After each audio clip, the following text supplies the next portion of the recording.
Fue un verdadero remolino de dinero, poder y sexo. La esposa de un médico brutalmente asesinada. La habían atado, estrangulado y disparado en la cabeza. Lujuria y codicia tras puertas cerradas. Fue un crimen de una violencia casi inexplicable.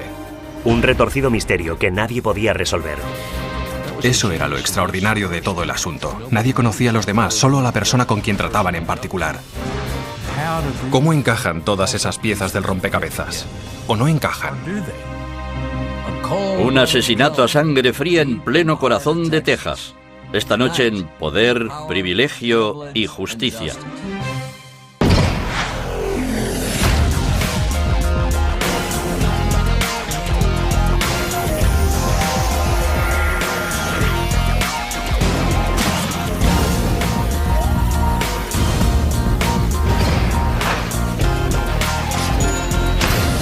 Crímenes imperfectos, ricos y famosos. Engaño en Dallas. El asesinato de Galunas.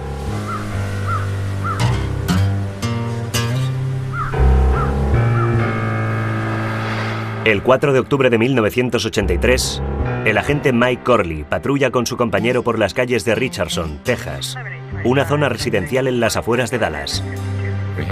Teníamos la radio de la policía conectada y recibimos una llamada para ir al 804 de Long and Good. Aquello estaba lleno de coches patrulla, ambulancias y coches de bomberos, luces intermitentes, agentes corriendo arriba y abajo. Los servicios de emergencia sacan una camilla de la casa a toda prisa. La vida de Roseanne Galunas, de 33 años, pende de un hilo.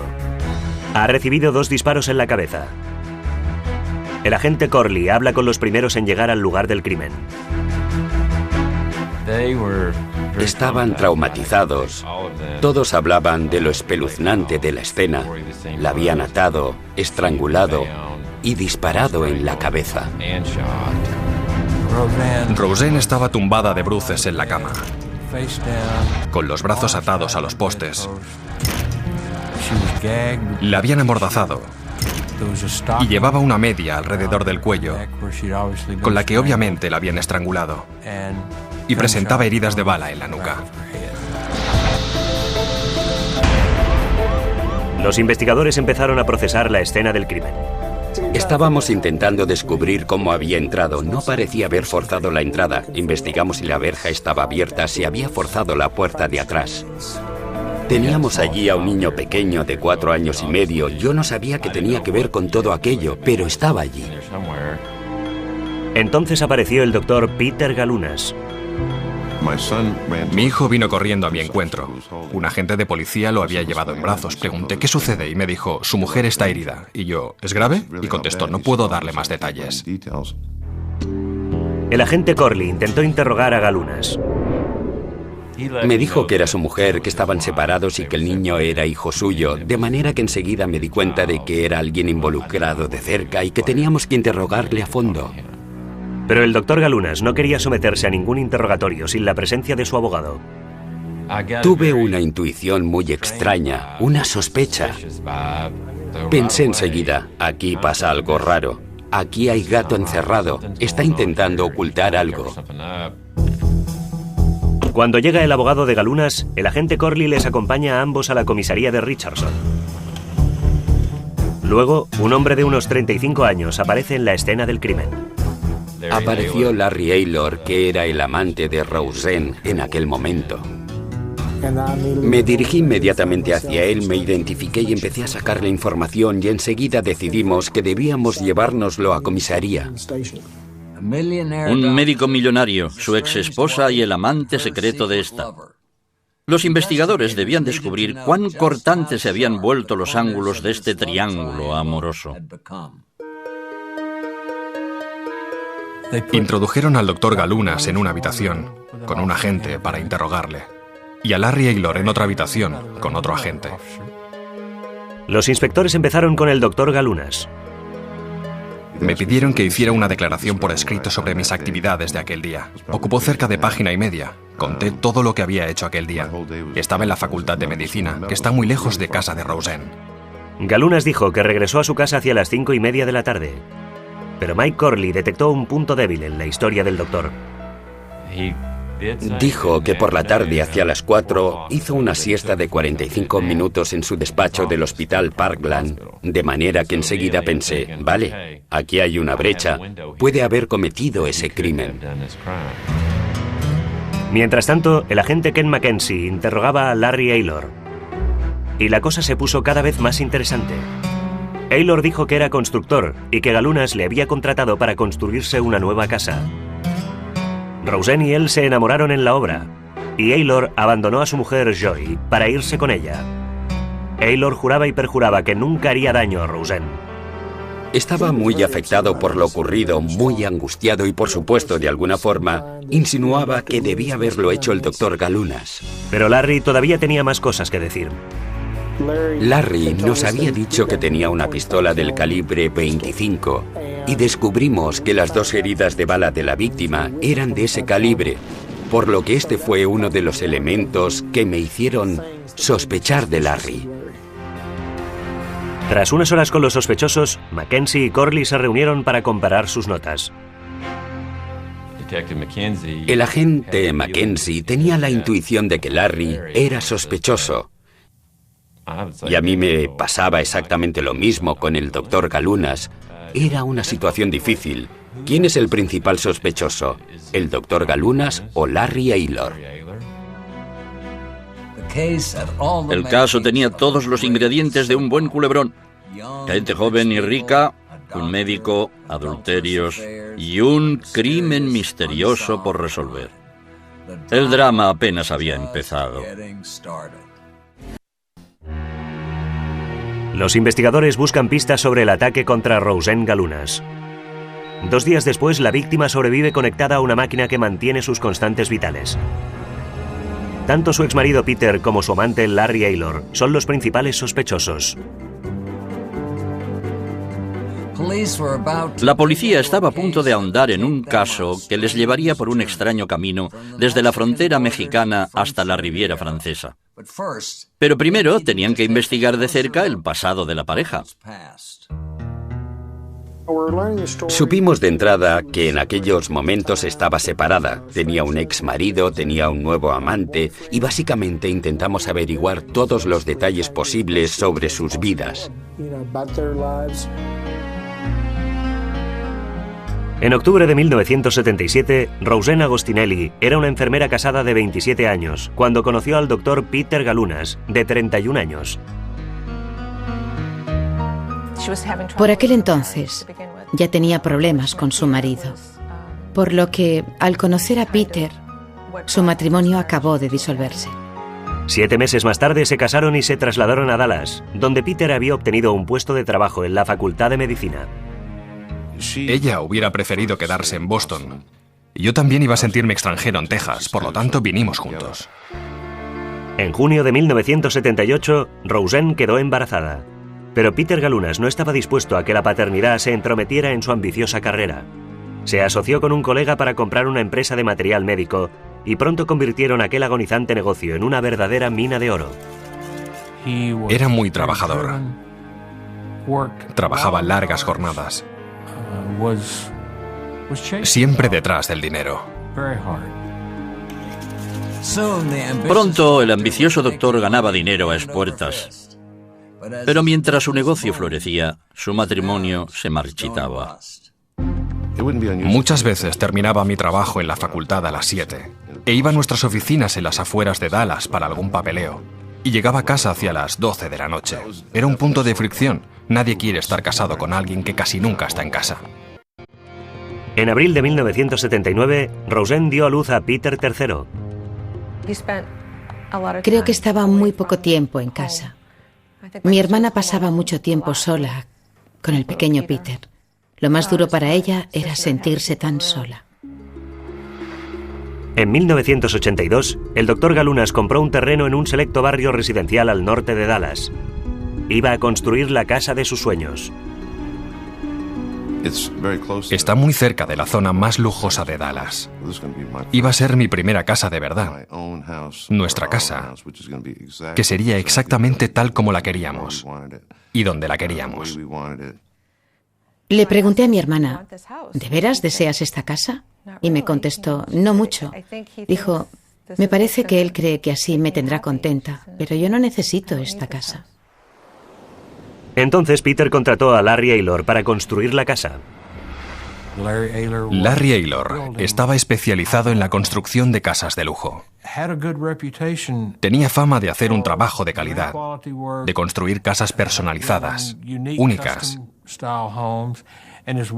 Y su mujer Joy se ocupaba del interiorismo, de manera que formaban un equipo muy compenetrado. El padre de Joy, Henry Davis, era también un constructor multimillonario. Ella venía de una familia acomodada. Quería seguir teniendo siempre dinero, pero también le gustaba trabajar con su marido en la creación de casas. Cuando empezó la construcción de la casa ideal de los Galunas, las dos parejas trabaron amistad. Cenábamos y tomábamos copas a menudo con los Aylors. Venían a casa o íbamos nosotros a la suya. Ella era muy atractiva y él tampoco era mal parecido. Como el doctor Galunas trabajaba tanto, Roseanne se encargaba del día a día de la construcción y debía tomar decisiones a cada momento. No estaba contenta. El constructor detectó su mal humor y creyó que no le gustaba el trabajo que estaba haciendo. Pero ella le dijo que su trabajo estaba muy bien, que lo que no estaba tan bien era su matrimonio.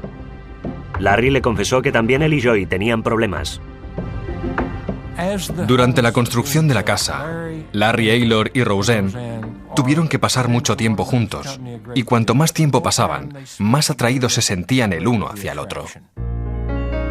Pronto, Roseanne y Larry estaban inmersos en una relación amorosa plena. Supongo que ella creyó haber encontrado a alguien que podía hacerla verdaderamente feliz, alguien que la tratara bien, que la respetara. Larry abandonó el hogar que compartía con Joy y su hijo Chris y se mudó a un apartamento. Roseanne siguió su ejemplo. Era un sábado por la mañana y ella dijo, me marcho. Y yo le pregunté, ¿qué haces qué? Y contestó, me lo he pensado mucho, créeme, y tenemos que hacerlo. Roseanne alquiló una casa para ella y para su hijo en el número 804 de Loganwood Drive, en la vecina zona residencial de Richardson.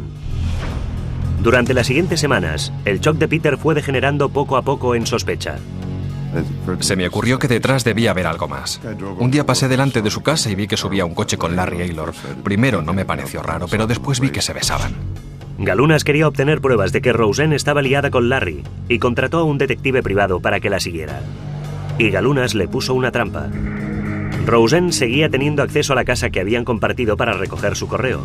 Peter pinchó los teléfonos de la casa para poder escuchar cualquier llamada que hiciera desde allí. Al repasar las conversaciones grabadas, un día obtuvo más de lo que quería.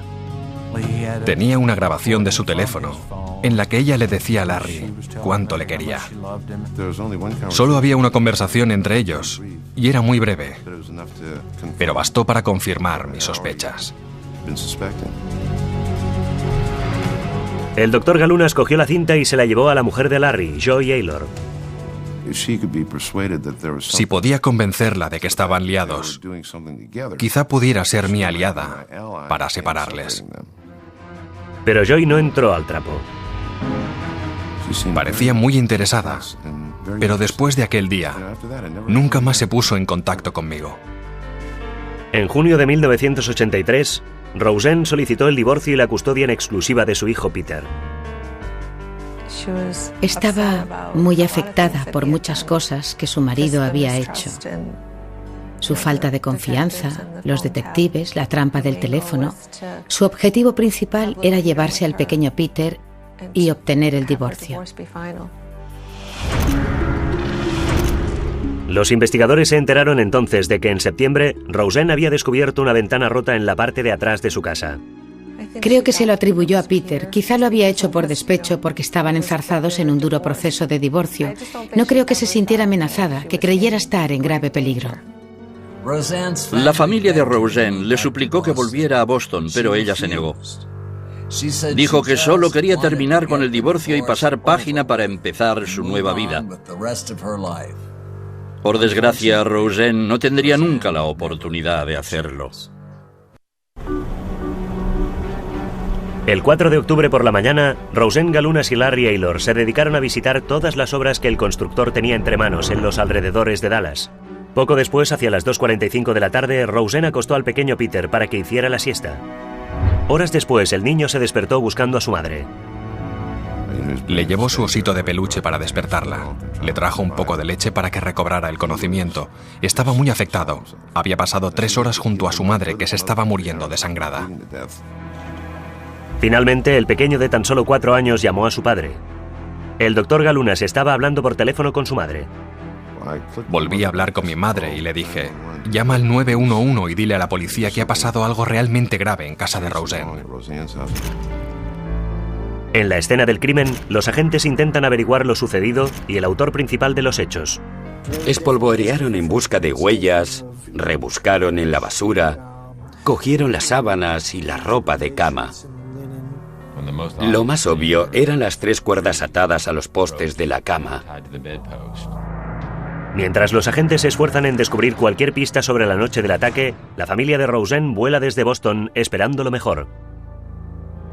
Recuerdo que estábamos en el avión con mis padres diciendo: seguro que se pondrá bien. Pero sus esperanzas se desvanecen al llegar al hospital. En cuanto la vi, supe que no estaba bien, que no estaría bien. Habían intentado operarla para retirar una de las balas o para aliviar parte de la presión, pero su estado era prácticamente desesperado. 2 días después del ataque, Roseanne Galunas es desconectada de la máquina. En la comisaría de Richardson, los agentes tienen ahora entre manos un caso de homicidio. Vuelven a repasar las coartadas de sus 2 sospechosos principales. El doctor Galunas dijo que había estado en el hospital durante todo el día, pero hay un hueco de 45 minutos en que nadie le había visto, por lo que la policía recorrió la distancia en coche desde el hospital hasta la escena del crimen. No creo que fuera imposible ir del Hospital Parkland hasta el 804 de Longangut y cometer el crimen, pero las probabilidades de que pudiera hacerlo eran mínimas. La coartada del doctor Galunas parece sólida. Entonces los agentes comprueban la de Larry Aylor. La coartada de Larry Aylor era: estuve trabajando, fui a ver a mis padres. Su coartada no era toda prueba, pero era una coartada. Los agentes están convencidos de que el detector de mentiras revelará quién de los dos, Galunas o Aylor, ha sido el asesino. Pero ambos superan las pruebas. En lugar de confirmarnos si el doctor Galunas era el sospechoso o si lo era Larry Aylor, las pruebas todavía sembraron más confusión. Pero había otra persona que quizás deseara la muerte de Roseanne. Alguien que le guardara rencor. Alguien que hasta entonces había pasado desapercibida. Los investigadores no pueden limitarse a trabajar solo con un sospechoso y dejar de lado otros posibles culpables, de manera que lógicamente empezamos a investigar a Joy. El lunes 10 de octubre, 6 días después del crimen, el inspector en jefe Morris McGowan interrogó a la mujer de Larry, Joy. Era muy atractiva, tenía cantidad de dinero. Al investigar el paradero de Joy el día del asesinato, ella contestó que había estado con su multimillonario padre en su casa. A las preguntas ¿lo hizo usted? ¿Dónde estaba usted? ¿Sabe quién lo hizo? Joy Aylor. Respondió que no había sido ella, que no estaba allí y que no sabía quién lo había hecho. Joy Aylor fue sometida al polígrafo. Le preguntaron: ¿mató usted a Roseanne Galunas? Y superó la prueba. Joy y Larry Aylor quedan descartados como sospechosos, pero su reconciliación pocas semanas después del crimen llamó la atención de los investigadores. Dijo que Joy le necesitaba, que le había pedido que lo intentaran de nuevo y que él iba a hacer todo lo posible para conseguirlo. Nos sorprendió que hubiera vuelto con su mujer. Muchos policías se sorprendieron, muchas sospechas afloraron de nuevo, pero seguíamos sin disponer de pruebas físicas que vincularan a ninguno de los dos con aquel asesinato. La policía de Richardson está frustrada y furiosa por la falta de sospechosos y busca desesperadamente nuevas pistas. Los agentes investigan todas las pistolas del calibre 25 compradas en los últimos 4 años y entrevistan a numerosos vecinos y colegas de Roseanne. Pero todas las posibles pistas terminan en un callejón sin salida. Era un caso sin resolver, que parecía condenado al archivo de los casos imposibles. 3 años más tarde, el 16 de junio de 1986, Larry circulaba por una carretera secundaria. Aminoró la marcha para cruzar un pequeño puente. Al hacerlo sonaron unos disparos que rompieron el parabrisas trasero, rompieron parte del suelo. Y él salió corriendo, pero sus atacantes huyeron. El ataque preocupó mucho a Joy, pero no se preocupaba por Larry. Le dijo a su marido, alguien intenta matarte. Y por eso no pienso volver a casa contigo. Me voy a casa de mamá y papá donde estaré a salvo. Extraña reacción. El comportamiento de Joy despertó las sospechas de Larry. Pocos días después siguió a su mujer hasta un barrio remoto de Dallas y la vio besándose con Jody Packer, el propietario de una empresa de material de fontanería. Ahora, Joy también tenía sus amoríos secretos. Eran gente rara, incluso por ser de Dallas, Texas. Eran de una forma, pero se comportaban de otra. Al poco tiempo, Larry presentó una demanda de divorcio. Luego, 2 años más tarde, en abril de 1988, su pasado volvió a perseguirle. Larry recibió una llamada. Al otro extremo de la línea, una mujer que hablaba con un marcado acento sureño. Le dijo que podía resolver el misterio del asesinato de Roseanne. Larry Aylor llamó a McGowan y le dijo: he recibido unas llamadas telefónicas muy extrañas de una mujer. Dice que tiene información sobre el asesinato de Roseanne. Aquel peculiar triángulo amoroso estaba a punto de desembocar en una conjura asesina digna de cualquier novela barata. Para atrapar al cerebro detrás de todo aquello, los investigadores tendrían que ir mucho más lejos de lo que jamás hubieran imaginado. La noche del 24 de abril de 1988, el inspector en jefe Morris McGowan espera en una cafetería local la llegada de Carol Garland, que asegura conocer el asesino de Roseanne Galunas. Se detuvo un coche. Salió una señora y dijo: hola, soy Carol. Se lo quedó mirando y preguntó: bueno, ¿no sabe quién soy? Y le explicó que era la hermana de Joy Aylor. Carol Garland afirmó que su hermana, Joy Aylor, había contratado a su marido, Bill Garland, para asesinar a Roseanne a cambio de $5,000. También dijo que Joy había pagado a Bill Garland $10,000 para matar a Larry Aylor. Carol era una mujer muy estrambótica. No sabíamos hasta qué punto su historia era cierta, pero tuvimos la sensación de que sí, era verdad que Joy había contratado a alguien para matar a Roseanne. Por lo tanto, la siguiente pregunta era: ¿y ahora qué hacemos? Pero la historia de Carol es cada vez más rara. Dice que Joy y Bill no se han visto nunca, que él solo la conoce con el supuesto nombre de Mary.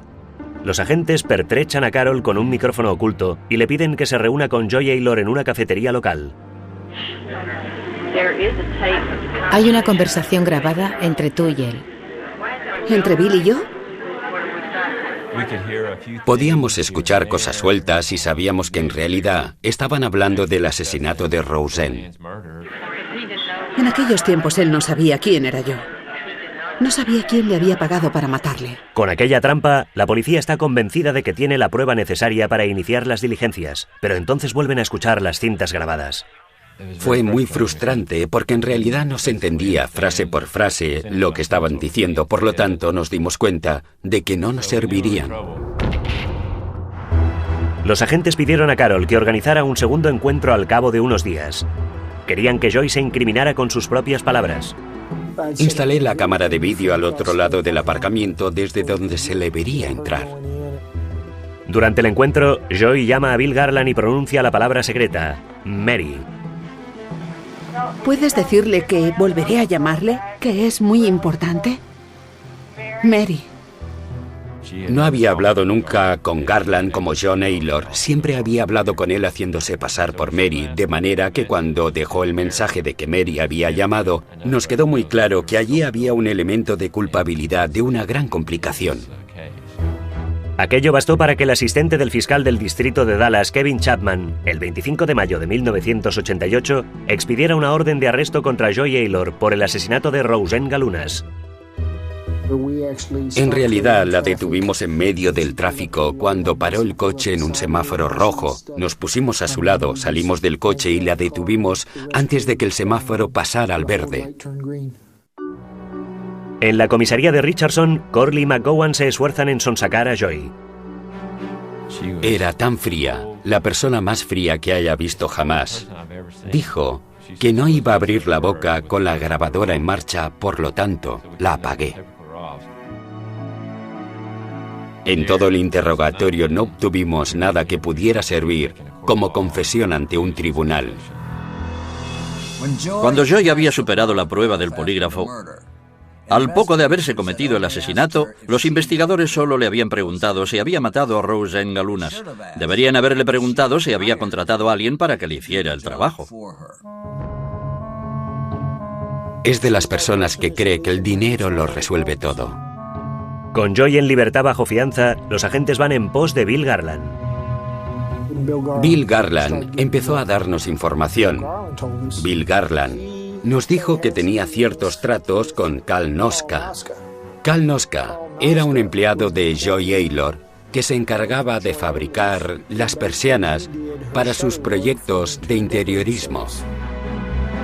Garland dijo a la policía que Noska le había propuesto un trabajo. Una mujer llamada Mary deseaba que alguien matara a Roseanne Galunas. Mary pagaría $5,000. A Garland le apetecía el dinero, pero el trabajo no tanto. Su actitud era algo así como: bien, yo solo transferí el dinero. No es gran cosa, solo ayudé a unos colegas, solo me quedé un poco de dinero. Garland cuenta a los investigadores que el autor de los disparos ha sido un mecánico de coches llamado Brian Criffel y da su dirección a Mackenzie. El 19 de julio de 1988, Mackenzie llama a la puerta de Criffel. En cuanto entramos y nos identificamos, supo por qué estábamos allí y empezó inmediatamente a darnos detalles del crimen. Pero Criffel dijo a Mackenzie que él no había matado a Roseanne. Al igual que Garland, dijo que solo se había quedado con parte del dinero y había pasado el trabajo a un hombre llamado Andy Hopper. Pero además, Criffel dijo también que la pista no se terminaba con Hopper. Andy Hopper le dijo que le había dado el dinero a un amigo suyo en Houston y había cometido el crimen. Ken Mackenzie siguió la pista de Hopper hasta su despacho en un concesionario de coches de Dallas y le interrogó sobre el asesinato de Roseanne Galunas. Yo le dije: mira, los intermediarios en este asunto no tienen nada que temer porque es la persona que ha apretado el gatillo la que recibirá la inyección.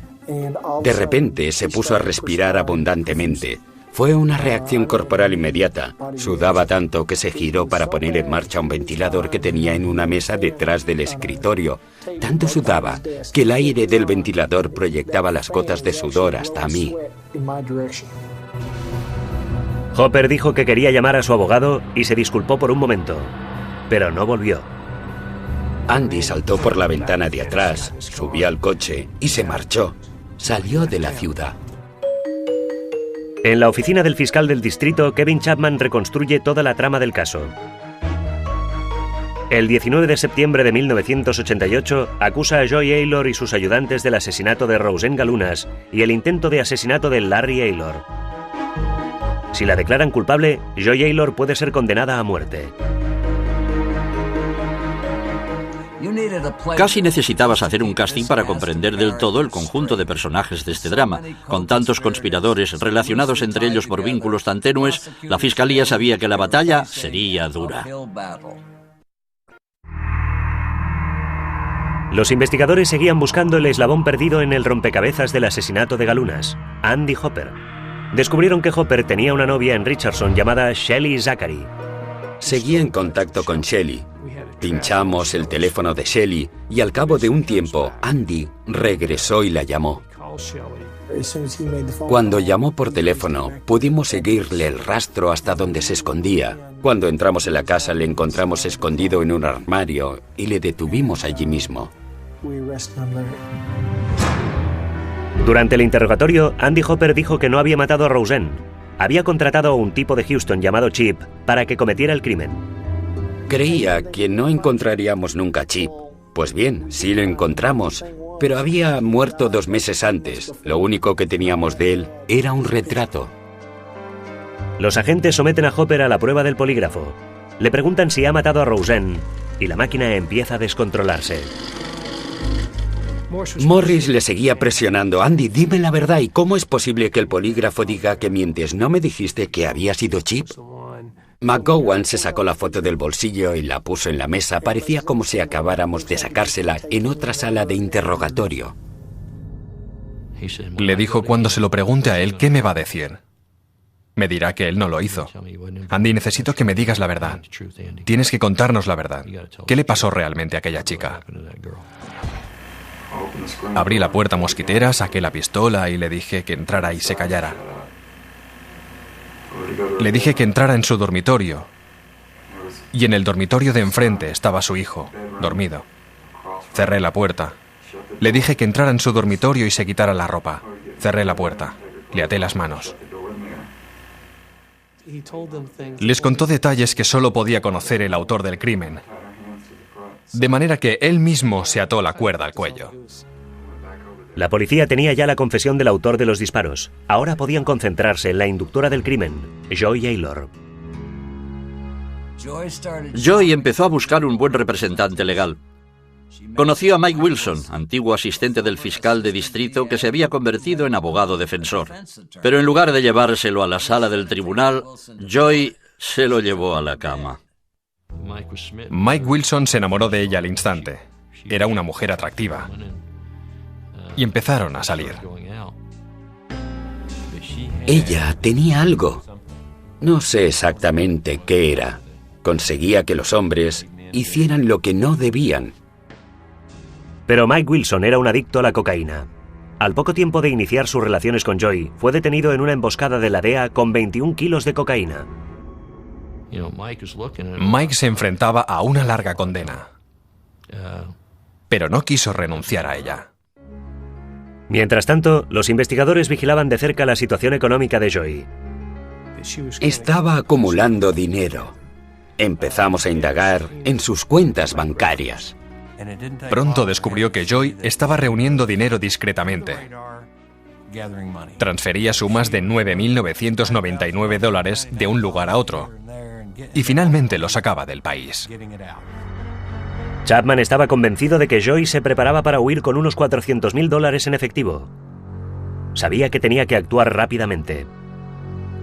Dijeron: su señoría, queremos una audiencia para retirar la fianza. Creemos que está preparando su huida y el lunes lo demostraremos. Cuando Joy recibe la orden judicial de comparecencia, pide consejo a su amante. Como era abogado, Mike Wilson le dijo: ya sé de qué se trata. Quieren anular tu fianza. Aquella noche, Mike Wilson y ella quebrantan la libertad bajo fianza y huyen a Vancouver. Su plan era volar de Canadá a México. Y Joy sugirió que volaran en distintos aviones. Ella viajaría primero, con todo el dinero pegado al cuerpo bajo un traje suelto. Y si llegaba sana y salva, le llamaría y le diría: ven, no hay peligro. ¿Adivina quién no recibió nunca una llamada? Mike Wilson había sido víctima de un engaño. La policía montada le detuvo en un hotel de Vancouver. Ella le abandonó en Vancouver con un billete de $100 y una nota de despedida. En cuanto llegó a México y pasó por la aduana, se desvaneció. Durante los 10 meses siguientes, Joy permaneció desaparecida. Pero el enrevesado entramado de su vida amorosa volvió a jugarle una mala pasada. La fiscalía montó un dispositivo de vigilancia de las finanzas de su antiguo novio. En marzo de 1991, algo curioso les llamó la atención. Repasábamos los recibos de una tarjeta de crédito y vimos que Packer había alquilado un coche en Niza, Francia, y dijimos: ¿qué demonios estará haciendo allí? Pero desde Richardson tuvimos que pasar por el FBI, el Departamento de Justicia, casi 50 organismos distintos, hasta que finalmente conseguimos que la policía francesa investigara el asunto. El policía francés Guy de Cloé siguió el rastro del coche hasta una villa de Niza el 15 de marzo de 1991. Llamaron a la puerta. Ella la abrió y dijo ser Elizabeth Sharp. No la creyeron y le pidieron que les acompañara hasta la comisaría. Decloé retuvo a la mujer en una celda de la comisaría mientras contrastaba sus huellas dactilares. Encajaban perfectamente con las de Joy Aylor. Se la encontró acurrucada bajo una manta en un rincón de la celda. Y cuando alzó la manta, vio sangre por todas partes. Joy había escondido una hoja de afeitar en el calcetín y había intentado suicidarse. Joy fue ingresada en un hospital local mientras se notificaba a la policía de Richardson que por fin había sido detenida. La oficina del fiscal solo tenía entonces que conseguir que Francia la extraditara. Mientras luchaba a brazo partido contra la extradición, Joy se convirtió en una celebridad en París. Corría el rumor de que incluso se había ganado el apoyo de la primera dama de Francia, Danielle Mitterrand. Las autoridades francesas amenazaban con dejar a Joy en libertad bajo fianza, y cabía la posibilidad de que aquella mujer fatal escapara definitivamente a la justicia. En 1991, más de 7 años después del asesinato de Roseanne Galunas, Joy Aylor es detenida en Francia y el fiscal del distrito de Dallas se esfuerza en conseguir su comparecencia ante la justicia. Los franceses se negaban a aceptar su extradición a menos de recibir garantías de que no sería condenada a muerte. Mientras los fiscales se enzarzan en una batalla legal contra la burocracia internacional, Andy Hopper comparece ante un tribunal acusado de asesinar a Roseanne Galunas. Su confesión grabada causa sensación en la sala del tribunal. De bruces. Y le até las manos a los postes de la cama. Escuchamos la confesión y me quedé estupefacta de que pudiera haberlo hecho. ¿Por qué la mató de aquella manera? ¿La torturó? ¿Por qué tuvo que torturarla? Esa parte sigue corroyéndome poco a poco. En marzo de aquel año fue declarado culpable y condenado a muerte. Mientras tanto, Joy Aylor estaba perdiendo su batalla para permanecer en Francia. Las autoridades americanas, desde Dallas hasta Washington, aseguraron a las autoridades francesas que no pedirían la pena de muerte. Se tardó 18 meses en conseguir la extradición de Joy Aylor de regreso a Dallas. Con su melena rubia y su ropa de diseño Neiman Marcus, Joy Aylor había sido una clásica belleza tejana. Ahora parecía haber ido de compras en el economato de la cárcel. Era como si fuera un emperador o una estrella de rock, la que estuviera a punto de bajar del avión. Había una cantidad increíble de focos, de periodistas, gente preguntando a gritos, un verdadero caos. Y en medio de ese caos, McGowan se encargó de custodiar a la sospechosa. ¿Está usted muy afectada por la extradición? ¿Es inocente? Joy necesitaba un buen abogado y su dinero le permite contratar a los mejores. Elige al famoso abogado de Dallas, Doug Mulder. Es el pez gordo por antonomasia. No acepta casos poco importantes y no trabaja por poco dinero.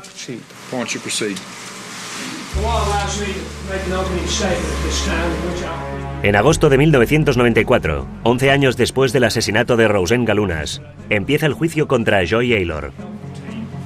Kevin Chapman sabía que tenía que dejar muy claro el papel primordial de Joy en una confusa serie de acontecimientos. Fue un juicio distinto de todos los que había visto hasta entonces. Utilizamos básicamente una serie de diapositivas con la foto de ella y luego mostramos a Brian Kriefel y Bill Garland y esto nos llevó al arma homicida y allí estaba la pistola. La fiscalía dispone de un arsenal de pruebas y testigos de cargo. Primero están las conversaciones grabadas de Joy con Carol Garland. No sabía quién era yo, no sabía quién había pagado para matarla.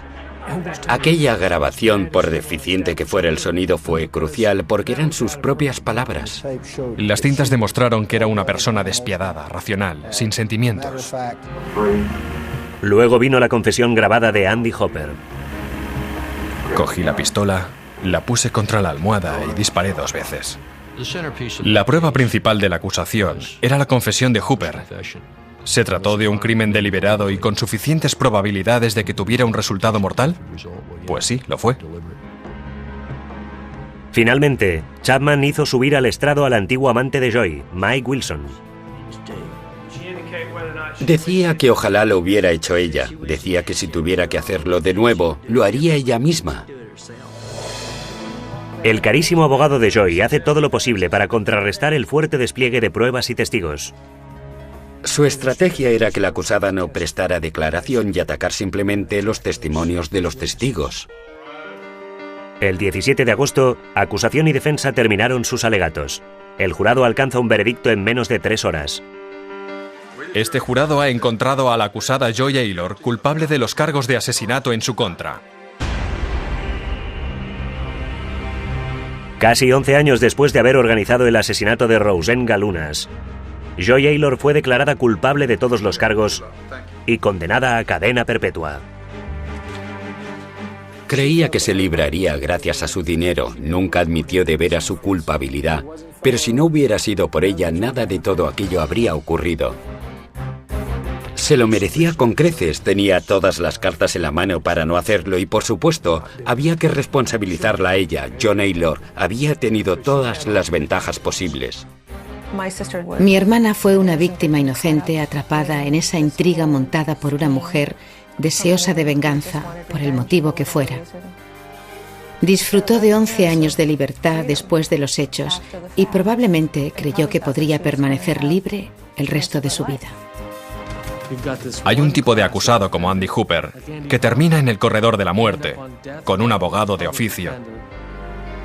Y en el mismo caso hay otro tipo de persona que pasa un tiempo en Francia, contrata al mejor abogado defensor y es condenada a cadena perpetua, con posibilidad de obtener la condicional.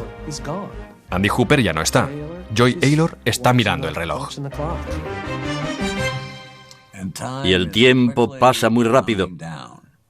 Joy Aylor podrá solicitar la libertad condicional en 2011. Una vez más, una persona privilegiada ha encontrado un atajo a través del sistema judicial. Dominic Dunne para la televisión judicial.